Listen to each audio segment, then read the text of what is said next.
परिचय सबसे पहले देना चाहूँ तो नाम शुभा रत्नेश जैन और रायपुर सिटी से बिलोंग करती हूँ। Born and bought up Raipur से हूँ और ये बिज़नेस मेरे जीवन में आया 15 साल पहले, जब मेरी शादी रत्नेश जी से फिक्स हुई थी तब।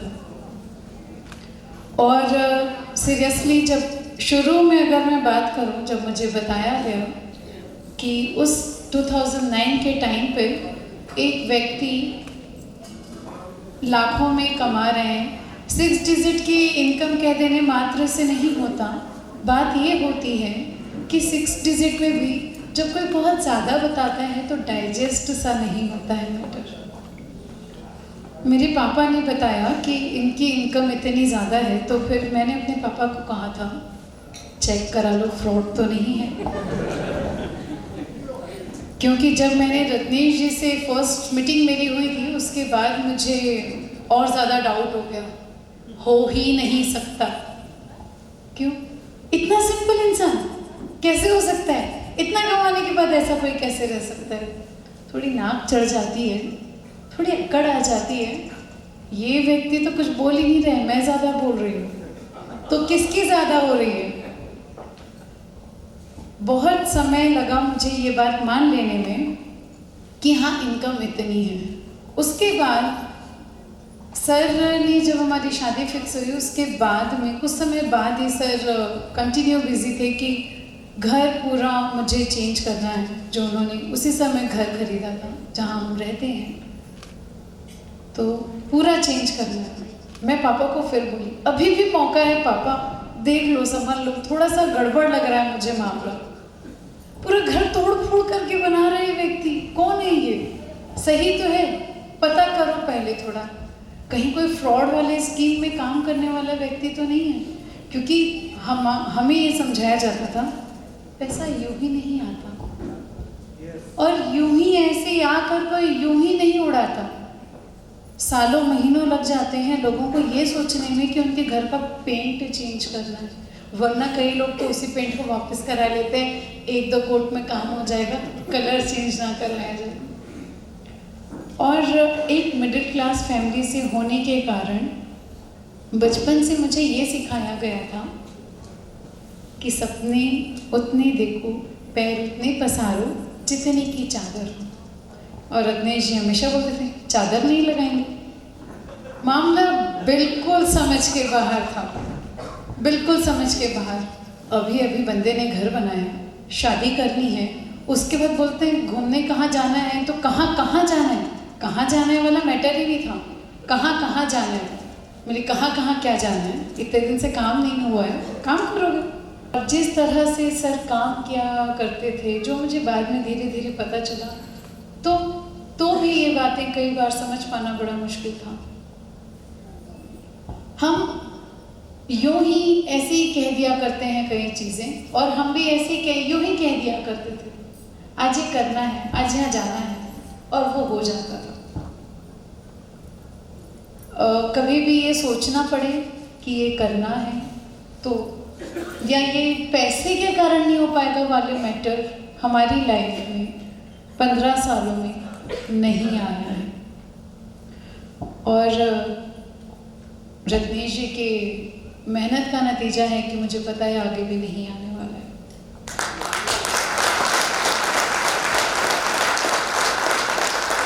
मेरे साथ 18 तारीख से अगर मैं बात करूं, जब सर का एक्सीडेंट हुआ था, उस दिन से अगर कोई मेरे साथ थे, वो मेरी टीम के लोग थे। और आज भी सिर्फ एक कॉल की देरी होती है, सिर्फ एक कॉल की देरी होती है कि अगर मुझे कोई चीज़ की रिक्वायरमेंट है तो मुझे पता है मेरे पास आधी रात में भी लोग खड़े हैं। आपको पता है मुश्किलें कब बढ़ती है? अचानक से जब कुछ ऐसा होता है। मुझे मेरी टीम के लोगों ने देखा है, मुझे बताने में कोई शर्म संकोच नहीं है। हाँ, मैं काफ़ी बहुत ज़्यादा एंग्जाइटी में थी, एक तरह से डिप्रेशन मोड में थी। पूरी इतने दिन में अगर मैं कहूँ ना, तो एक बहुत सारे मोटिवेशन की ज़रूरत थी उस समय से बाहर आने के लिए, मुझे उस चीज़ को समझ पाने के लिए। आज भी हम कई जगह पे नहीं समझ पाते हैं, रत्नेश जी नहीं है, और कहीं आज भी एक्सेप्टेंस नहीं है कि नहीं है सर, क्योंकि इतनी एनर्जी थी रत्नेश जी में जिसे एक्सप्लेन कर पाना मुश्किल है।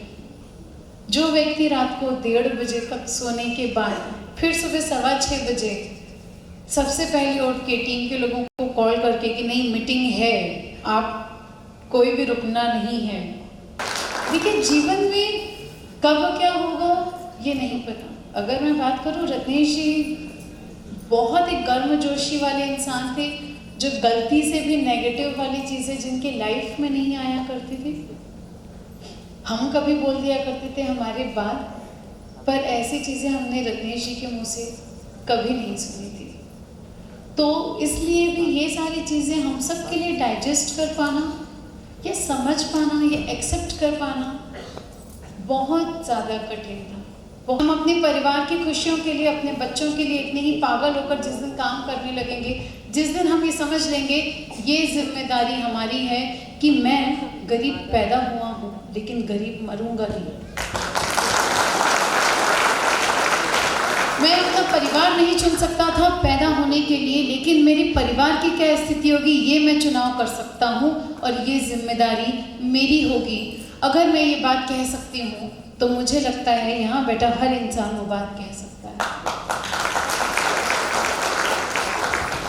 आप सबको बहुत सी चीज़ें, बहुत से लोगों को फेलियर मिला, बहुत से लोग बहुत बार सक्सीड नहीं हो पाते हैं, उनको लगता है आरसीएम नहीं चलेगा।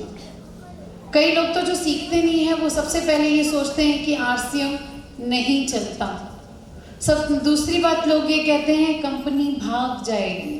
अरे ये बात तो मुझे बहुत ज़्यादा हंसी आती है, क्योंकि जब मैंने सुना 17 लाख स्क्वायर फीट की कंपनी कहीं भाग सकती है तो मैं ये सोच रहा था दूसरी कौन सी ऐसी जगह होगी और ये कंपनी कितने चक्के लगाकर भागेगी कि भाग पाएगी। किसी को भागने के लिए पाँव की, चक्कों की, किसी की तो ज़रूरत पड़ती है। तो अब आप ये बताइए कि हमारी 17 लाख स्क्वायर फीट की ये जो पूरी कंपनी है ये भागेगी कैसे, कितने पहिए या कितने पर, और जाएगी कहाँ भागकर। कोई इंसान जाता है तो उसे 6 फीट की जगह चाहिए, 6 फीट से ज़्यादा नहीं ना, ऊपर नीचे मिलाकर 6 फीट से ज़्यादा नहीं होता, उतने में वो समा जाता है। पर एक कंपनी जो 17 लाख स्क्वायर फीट में बनी हुई है, जहाँ पे इतने सारे हमारे प्रोडक्शन हाउस है, जहाँ पे पूरा का पूरा रुकने की, लॉजिंग की इतनी व्यवस्था है, जो एक तरह से पूरी की पूरी एक छोटा सा भारत में कह सकती हूँ जिसे, जहाँ हर तरह से हर जगह से लोग आते हैं, वो कहाँ भाग जाएगी। जो कंपनी पिछले 24 सालों में लगातार लगी हुई है इस काम के लिए कि किस तरह से लोगों के जीवन को बदला जा सके, लोगों में स्वावलंबन लाया जाए, स्वास्थ्य रक्षा लाया जाए, महिलाओं के जीवन को और बेहतर बना दिया जाए, अगर वो लोग कहते हैं ये कंपनी चलेगी नहीं या भाग जाएगी, तो बिल्कुल उनकी बातों का बुरा ना माने, थोड़ा सा मुस्कुरा दें और उन्हें समझाएं होता है, बहुतों के साथ होता है, आपके साथ हो गया तो कुछ अलग नहीं हो गया, ऐसा हो जाया करता है। और अगर आप ये सोच रहे हैं कि इनके पास आता है, ये इतनी बातें बोल रही हैं, तो अभी जो हमारे साथ नए रॉयल्टी अचीवर आए थे उनके साथ अभी भी होता है, क्योंकि उन्होंने कहा कि हमारे साथ होता है, इसीलिए उनके साथ हो रहा है। और वो सारे व्यक्ति यहाँ खड़े होकर रॉयल्टी की वो इनकम लेने के लिए तैयार हो चुके हैं, क्योंकि जब आप में से कोई भी व्यक्ति कुछ कहता है तो यूनिवर्स उसे सुन रहा होता है। ऐसा कहा जाता है हमारे मुंह से बोले गए हर एक शब्द इस पूरी प्रकृति में विद्यमान है, वो कहीं नहीं जाते। इस दुनिया का जो आखिरी स्टार रहता है उस तक वो शब्द की जो वाइब्रेशन रहती है वो पहुंचती है, वो मॉलिक्यूल्स उसके वहां तक के प्रभावित होते हैं, और कहीं ना कहीं वो प्रकृति घूमकर वो चीज़ें हमारी सच कर देती है। तो आज से आप अगर कहें कि मेरी इनकम 5 लाख पर मंथ आने वाली है और कोई हंसे तो आप भी हंस लीजिए, मुस्कुराने में क्या जा रहा है, खुशी उसने पहले मना लिया, आप भी मना लीजिए। जब कोई हंसे तो आप ये ना सोचें कि ये पागल है, मैं 5 लाख कह रहा हूँ और ये मुझे पागल बता रहा है इसलिए हंस रहा है, मेरी हंसी उड़ा रहा है। आप ये ना सोचें, आप ये सोचा करिए मेरी खुशी में आज से बंदा शामिल है, आज से मेरी खुशी में ये बंदा शामिल है। ये काम अगर आप कहें ना कि कैसे अच्छा है, तो मैं महिलाओं को तो एक बात कहूँगी, आप ही के लिए बेचारे पुरुषगण तो जबरदस्ती हाथ आजमा लेते हैं, जबरदस्ती में हाथ आजमा के वो इतना कर पा रहे हैं, तो आप क्या क्या नहीं कर पाएंगे वो सोचिए। ये आप ही के लिए बना हुआ है। जब टीसी सर ने सोचा होगा तो मुझे लगता है यही सोचा होगा महिलाओं के साथ काम कैसे शुरू किया जाए। जितने प्रोडक्ट हैं शुरू से आखिरी तक अगर हम बात करें किसके लिए है,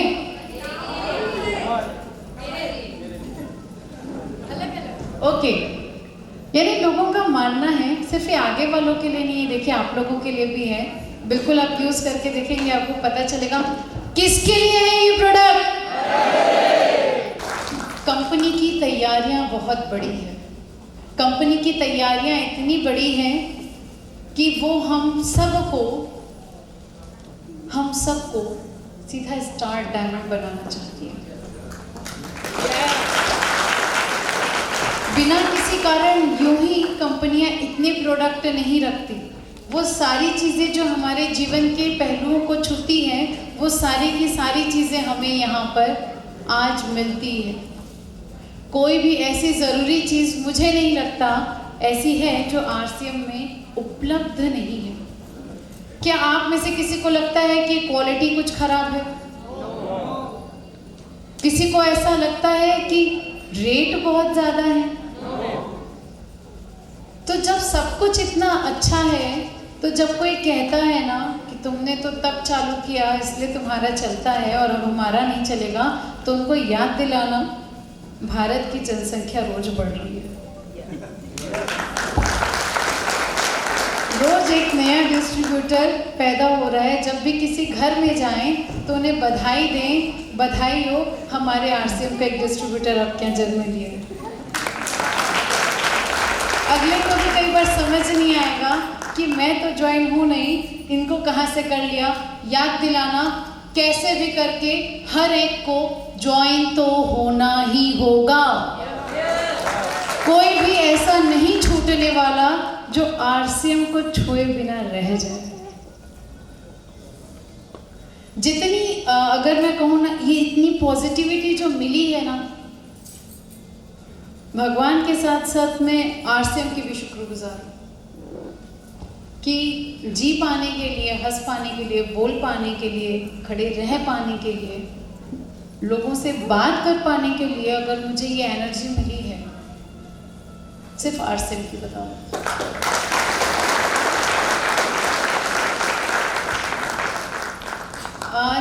आज हमारे घर में इतनी बड़ी घटना होने के बावजूद हमें जिस तरह से हमने जितनी मीटिंग सेमिनार अटेंड किए, हमने जितनी पॉजिटिविटी की चीज़ें रत्नेश जी के कारण सीखी है, बहुत दिनों तक बहुत हमने रो के रत्नेश जी को याद नहीं किया। वैसे भी अगला बंदा ऐसा था ही कि रोने पे जो विश्वास ना करे, जो सिर्फ करने पे विश्वास करते थे, सिर्फ करने पे विश्वास करते थे। इतना विजन था कि मैं कुछ सालों में रिटायर हो जाऊंगा। ये सर की प्लानिंग थी कि 2026-27 आते आते मैं फाइनेंशियली रिटायरमेंट ले सकता हूँ। इतनी तैयारी सर ने कर ली थी। इसके आगे मुझे नहीं लगता कि मुझे इस चीज़ को कुछ क्लियर करना पड़ेगा कि ये कितनी बड़ी बात है। हमारा बेटा अभी सिर्फ 6 साल का है और बिटिया सिर्फ 13 साल की है। सारी चीज़ों के साथ में अगर जो खर्चे बोलते हैं ना कि चालू हुए हैं, अभी तो ज़िंदगी चालू हुई है, इन सब चीज़ों के साथ में सर ने ये कह दिया था कि मैं 2-4 साल में, बस 2-4 साल काम करके मेरी रिटायरमेंट है। आप अगर सब चाहते हैं कि आपके जीवन में सक्सेस आए, तो आपको करना होगा इस कंसिस्टेंसी पे काम। कंपनी कंसिस्टेंसी का प्लान क्यों लेकर आई, आपने कभी समझा? ताकि आप में वो डिसिप्लिन आए, क्योंकि जितनी भी डिज़ायर क्यों ना आ जाए, लेकिन अगर लाइफ में डिसिप्लिन नहीं आया ना तो कोई भी डिज़ायर फुलफिल नहीं होगी। वरना सपने तो क्या है, शेख चिल्ली ने भी देखे थे। शेख चिल्ली की कहानी याद है? उसको एक घास की गठरी उठाने का मौका मिला। सोचा अब तो मेरा काम चल निकला, अब मैं रोज़ घास की गठरी उठाऊंगा, मुझे इतना पैसा मिलेगा, इस पैसे को जोड़ूंगा, फिर मेरी शादी हो जाएगी, मेरी बड़ी सुंदर सी बीवी आएगी, मेरे को खाना बनाकर खिलाएगी, फिर मेरे पास इतना इस घास की गठरी उठाने से इतना पैसा आ जाएगा कि मैं घी का पीपे भी खरीद के लाऊंगा। और अगर मेरी बीवी ने मुझे ये घी कम खिलाया या मुझसे लड़ी तो ये घी मैं उसे ऐसे फेंक के मार दूंगा। और उसने घास की वो गठरी को फेंक दिया। क्या हुआ? पहली गठरी का भी पैसा नहीं आया, कुछ नहीं हुआ। काम करना पड़ता है। सिर्फ सपने देखने से हम जीवन में आगे नहीं बढ़ते। हाँ, अपने सपने को, अपनी इस बर्निंग डिजायर को इतना रखिए कि ये जो बर्निंग डिजायर क्यों कहते हैं पता है? अपनी अपनी पूंछ में आग खुद ही लगानी पड़ेगी। हनुमान जी ने लगाई थी तो लंका जीता है। हनुमान जी के लगाते ही लंका जीत आए थे। जिस दिन हमने अपनी अपनी पूंछ में आग लगाई ना, हम भी दौड़ पड़ेंगे। वो मुझे करना है। कंसिस्टेंसी भी वैसा ही है, ये बिजनेस भी वैसा ही है। आपको बस करना ही है। जब आप अपने जीवन में इसे इस तरह से घोल के पी जाएंगे कि हाँ मुझे ये करना ही है, ये मेरी आदत में शामिल है, तो ये काम आपको करना नहीं पड़ेगा, हो जाएगा। यूं ही बस बात करते करते में हो जाएगा। तो अगर मैं आपको जो बात मैंने पहले अधूरी छोड़ी थी, अगर अब इसे पूरा करूं, तो जब लोगों ने मुझे ये कहा था ना कि बंद करो ये बिजनेस, तो मेरे पास वजह बस यही थी करने की जो मैंने आपको भी बताई। इसमें से जो वजह आपको लगती है कि आपके जीवन को बदल सकती है, उस वजह को जल्दी से पकड़ लीजिए। जैसे बिल्ली झपट्टा मारती है, बस दबोच लेती है, पकड़ लीजिए। और ये आप तब कर पाएंगे जब आप मीटिंग और सेमिनार में कंटिन्यू आएंगे, इस मोमेंटम, इस माहौल में बने रहेंगे, तो आपके मन में ये शक नहीं आएगा बिजनेस चलता कैसे।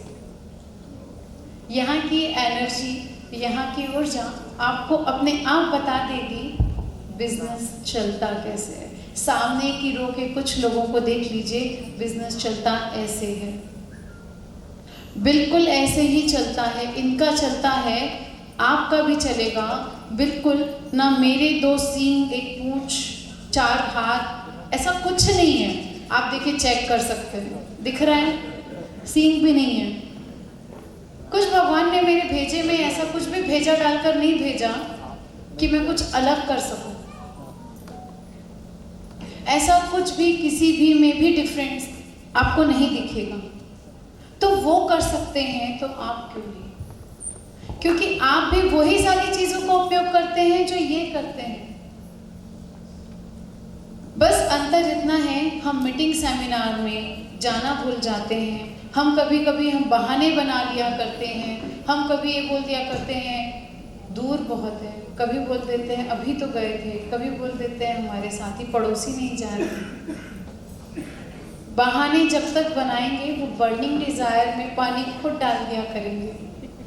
जितनी बार आग लगाएंगे उतनी बार पानी खुद डाल देंगे। जितनी बार रुक रुक के चालू करेंगे ना, उतनी बार तकलीफ में आएंगे, उतनी बार नेगेटिविटी आप में भरेगी। क्योंकि बंद गाड़ी सबने देखी है, 2-4 महीना बंद रहती है, फिर क्या करते हैं, किक मारते हैं, खड़े मारे जा रहे, 2, 4, 6, 10 चालू नहीं होती, नहीं होती। नहीं, क्लच से भी कई बार नहीं होती है, किसी भी चीज़ से कई बार चालू नहीं होती है अगर वो लंबे समय तक बंद है। तो यही होता है आपके बिजनेस के साथ में कि जब आपने आपके बिजनेस को एक बार छोड़ दिया तो आप शुरुआत फिर उस जीरो से करते हैं। तो कंसिस्टेंसी में बने रहिए, अपने मन में ये कंसिस्टेंसी की भावना बने रहे, इसके लिए मीटिंग और सेमिनार में बने रहिए और खुद ही नहीं रहे, उनको भी लेकर आए जिन्होंने ये कहा है ऐसे ऐसे नहीं आता, बहुत कुछ करने से आता है। आज मेरे घर में मैं अगर मीटिंग सेमिनार में आऊं या ना आऊं, मैं कुछ करूं या ना करूं, जो चेक आ रहा था वही का वही चेक अभी भी ट्रांसफर हो रहा है। दिन भर अगर सो भी जाऊं, जो कि न्यूट्रीचार्ज करने नहीं देता, न्यूट्रीचार्ज वुमन खा लो, गामा खा लो, तो आप तो दिन में सो भी नहीं सकते। दिक्कत ये है, कौन सी एनर्जी डाल के भेज देते हैं, आप अपने आप चलने लगोगे बिना चाबी के। ये सारी चीज़ें, इससे ज़्यादा खूबसूरती अगर मैं कहूँ तो मुझे और किसी बिजनेस में एक्चुअली नज़र ही नहीं आती कि जहाँ मैं फाइनेंशियली सिक्योर हूँ। एक लेडी के तौर पे अगर मैं बात करूँ तो मैं इतनी सिक्योर हूँ, मैं इमोशनली यहाँ सिक्योर हूँ, मैं फिजिकली यहाँ सिक्योरिटी महसूस करती हूँ क्योंकि मैं हेल्दी हूँ। तो ऐसा कौन सा एक्सपेक्ट मेरी लाइफ का रह गया, कौन सी ऐसी वजह रह गई है जिसके कारण मैं ये बिजनेस ना करूँ? मुझे ये नज़र नहीं आता। सिर्फ आपको ज़रूरत है आपके क्यों को तलाशने की। जिस दिन आपने अपना क्यों तलाश लिया ना कि मुझे ये क्यों करना है, वो वही दिन होगा जिस दिन आप अपनी पूंछ में खुद आग लगा लेंगे, खुद भागेंगे, खुद दौड़ेंगे और अपने उस लेवल को अचीव करेंगे। जिस दिन आपको क्यों मिले उस दिन आप सबसे पहले जाइए, अपना विजन बोर्ड बनाइए, लिखिए क्या चाहते हैं ज़िंदगी में। इतना तो हम सब कर ही सकते हैं, हमें पता है हम क्या चाहते हैं। वो छोटी छोटी खुशियाँ ही सही, अपनी फैमिली के साथ बैठें और लिखें, और उसे पूरा करने की जब फैमिली के साथ कोशिश करेंगे तो निश्चित तौर पर आप पाएंगे खुशियाँ आपके जीवन में डबल हो। और हम इस कोशिश में लगे हैं कि जो खुशियाँ हमारे परिवार तक आई है वो उन सब तक पहुँचे जो भी यहाँ मौजूद हैं। धन्यवाद।